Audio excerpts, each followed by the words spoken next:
Now, the remote Isle of Mull in Scotland is well known for its wildlife, its culture and, of course, that beautiful scenery. But if Tony Blair's Labour government had had their way, apparently it would have been a holding camp for thousands of asylum seekers. Yes, according to newly released official papers from the National Archives, the plan was part of a nuclear option for tackling the asylum issue, which would have seen illegal migrants put straight back on the plane they arrived on with little or no right to appeal. Well, heck, I mean, this is 20 years ago. Doesn't it echo the debate still taking place around Rishi Sunak's plans to deport asylum seekers to Rwanda? Well, the files also reveal that Tony Blair was warned that the No. 10 press office had lost all credibility under his combative communications chief, Alistair Campbell. Well, let's talk to political commentator Peter Spencer. Peter, it's fascinating, isn't it, looking back at these old documents once they're all finally released. What stands out to you? I mean, what particularly stands out to me is, on occasion, I revisit episodes of Yes Minister or Yes Prime Minister, and what strikes me about those is how they were jabbering away about the same stuff getting on for half a century ago as they are today. Talk about bonjour, même merde, if you'll pardon my French.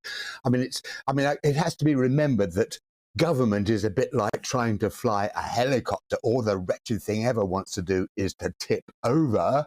And so, yeah, we find that Tony Blair had contemplated, I wouldn't go any further than that, contemplated something similar to what Sunak has in mind. And it's worth noting also that Sir Keir Starmer is also, according to multiple reports, also considering sending people to somewhere abroad where their asylum claims can be processed. I mean, a world of difference between what Starmer has in mind and what Sunak has in mind, in that, in Starmer's case, what they're thinking of is getting British officials to do the job and sending them to somewhere hopefully a bit less sketchy than Rwanda, judging by the view of the Supreme Court. Also allowing people, if their asylum claims are granted, to let them come into the United Kingdom.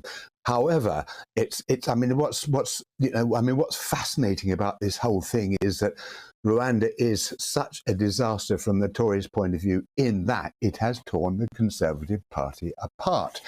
He has said repeatedly, look, we unite or we die, to which the Conservative Party has collectively gone the full Monty Python, tied itself to crucifixes and started crooning away, always look on the bright side of death.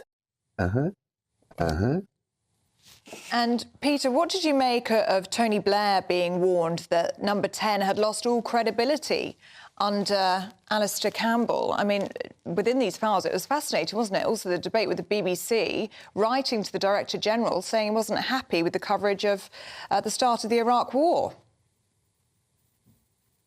Well, I mean, that's when it comes to Alistair Campbell. I mean, again, we see a bit of a parallel between him and Dominic Cummings, who also became the story, as opposed to what it was the government was trying to do. I mean, I liked Alistair Campbell, but he sure as hell was a pretty gobby sort of guy.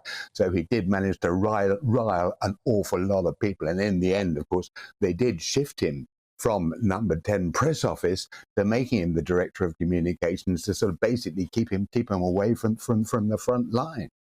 Yeah, fascinating stuff. Peter, thank you very much indeed. It's all swings and roundabouts, though, isn't it, with all of this? It just goes to show that nothing is new in politics.